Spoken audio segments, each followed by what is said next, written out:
स्वागत छन् तपाईहरुलाई म यो दृश्य देखाउन गइरहेको छु। यो नयाँ टेक्नोलोजी दीप जलन गरिरहेछ जेनजी युवाहरूले। तपाईले यो मध्य प्रदेश सिराहा जिल्ला सुखीपुर नपा टोलको महादेवाको स्थित तपाईले यो नयाँ टेक्नोलोजी जेनजी युवाहरूले आकाशे दीप भनिन्छ त्यस्तै आकाशे दीप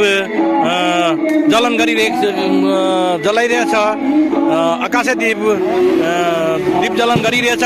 तपाईहरुले म देखाइरहेको छु आनन्द चौधरी महादेवा सिराहा जिल्ला सुखीपुर नपा टोल महादेवा स्थितको आनन्द चौधरी को ले आज नयाँ टेक्नोलोजी सिस्टमले दीप जलन गरिरहेछ।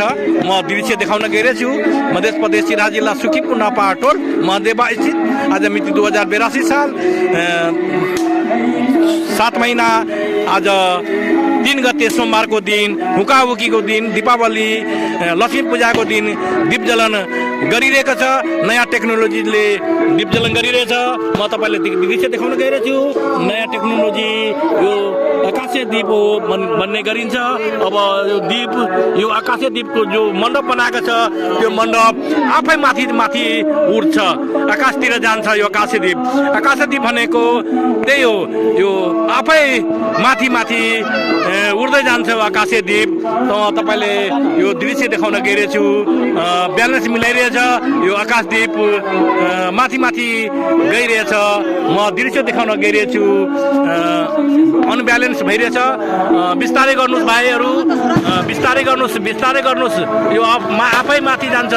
तपाई हेर्दै नजानुस् आफै जान्छ यो मण्डप आफै दीप आफै जान्छ माथि। तपाईले हेर्दै हुनुहुन्छ यो आकाशे दीप आफै आकाशतिर जान्छ। तपाईले हेर्न सक्नुहुन्छ छोड्दिनु भएछ छोड्दिनुस् आफै जान्छ माथि माथि जान्छ यो आकाशे दीप। तपाईले म दृश्य देखाउन गइरहेको छु। चाबस छोड्दिनुस् ब्यालेन्स मिलाउनुस् आकाशे दीप माथि माथि गइरहेको अवस्था म दृश्य देखाउन गइरहेको छु। यो नयाँ टेक्नोलोजी हो आज गइरहेछ। धन्यवाद आकाशे दीप धन्यवाद गइरहेछ। तपाईलाई यो दृश्य देखाउन धन्यवाद।